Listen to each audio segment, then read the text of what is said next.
As the new curriculum continues to register remarkable achievements in Westnile region in terms of project works, learners from some of the iconic secondary schools in the region, such as Mvarasine Secondary School, St. Joseph's College Ombachi, Idiofe Girls, Muni Girls, and many more, have shown exceptional skills in their scientific projects. This has been witnessed during the regional science fair competition in Arua City, hosted by Mvarasine Secondary School over the weekend, organized by SESEMAT under the Ministry of Education and Sports, attracting 6 schools from Greater Arua and the Taragu district. Abima Robert, the lead trainer of SESEMAT in Arua and Nebi region, who doubles as a science teacher at Mvarasine Secondary School, highlights on the background of the initiative. This science fair is organized by SESEMAT in all the regions, and the theme is selected by the national office and the ministry. The theme for this year is STEM is the solution. STEM means science, technology, education, engineering and mathematics. That is the meaning of STEM. It is used to develop innovations, for learners to develop innovations by first identifying problems or challenges in society. After identifying these challenges, then they find the solutions. These projects are addressing those challenges, solutions to those challenges. It is once in a year. Competitions are from district levels, regional levels, then national levels, even they go beyond. Meanwhile, Amayo Albert, agricultural teacher at Mvarasine Secondary School, who doubles as one of the trainers, says the purpose is to display what the students have learned in class, hence expressed his gratitude upon the exceptional skills and knowledge exhibited by the learners. The purpose of this project, the science fair, is to display what the students have learned in the class in the reality, in the actual exhibition, what they have learned and what they can make out of the knowledge they have acquired at a class. So we are very happy. There are a lot of exhibition and they are very fantastic. We are very happy.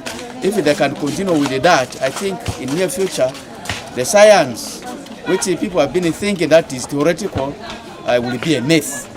It is going to be reality, and if the government can invest in the science, as it has started with paying the science teachers, well, I think with the time, Uganda will go industrial with the innovations the children have come up with. We are very proud of it, and we feel it will continue, and everybody will be part of that. Therefore, section of learners from Mvarasine Secondary School, Idiofe Girls, Muni Girls, and St. Joseph's College Ombachi have shown their brilliance in the project works, leaving various stakeholders at wonder. As you can see here, we have a hydraulic excavator which deals like in construction. Let me take you down through the details, like through the parts. For example, here, this whole part here is called a cab. The cab which contains the driver's seat, the engine motor. Then from there we go, as we move on, we have a boom slang, like a boom slang, or it's a boom stick, which boom stick contains these hydraulic cylinders. The hydraulic cylinders help in the upward and downward movement. For example, you can take this case in the elbow, the whole human arm. The human arm operates in a way that you have the elbow, like your shoulder. Your shoulder helps you to move up and down. Now if you are to come through the hydraulic arm, the hydraulic arm also acts as this part. This part just enables you to stretch in and out. Then for the final part we have the bucket. This bucket is just like your fingers, just used for grabbing. It's lowering the hydraulic beam. It's now scooping using the bucket. From there it's going to pull this bucket using the whole boom. So what I guess, this is the project we have come up with. It is a hydroponic working model. The water here, as I'm going to show you after this, the water here will be able to flow in these plants. They absorb the nutrients that are already in the water. Then from there, the excess water here flows in the last container, whereby there is a connected water pump here to a source of power. Then with this water pump, it will be able to pump the water back in the first container. Then the process continues. as I'm going to show you. Wow.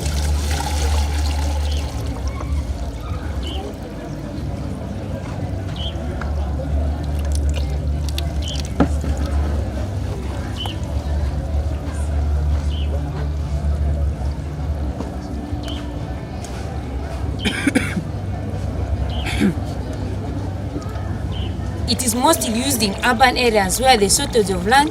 You find in urban areas where people buy fixed land and they build house just there and then, and they don't have place for planting crops, so use this.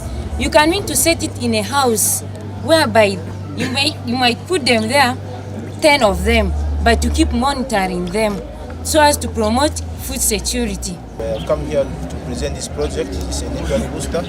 How it works, that's the question, and why we came up with it is another question. This one asks as a receiver, receives the poor networks. After that, transmits them back to this water. This container contains water, then it acts as the booster now too.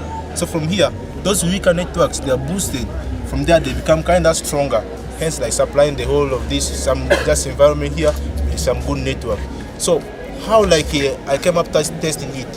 Like one, smartphone. I tested with smartphone.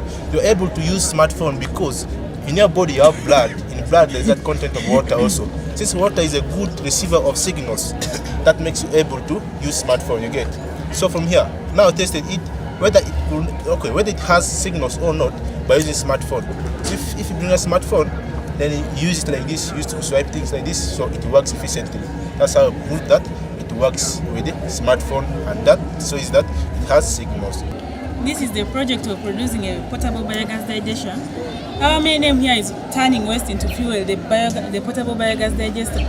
According to the UBOS report of 2020, 28.6% of the Westnile households depend on firewood and charcoal as their energy fuel. So we are coming up with a portable biogas digester which will help to produce a clean energy source which will help to prevent the problem of deforestation which affects our climate. Like I know very many farmers right now are suffering because of maybe dry seasons. That's all because of the deforestation which is carried out in this Westnile region here. A science fair is an event where the students present scientific or engineering projects to their peers, teachers, and sometimes to the public, and the fair provides an opportunity for the students to engage in hands-on research, apply the scientific method or engineering design process, and showcase their findings. Therefore, this year's theme is STEM, which stands for Science, Technology, Engineering, and Mathematics. Oraku Benson Pastore, compiling the story for Westnile Television Nilecast.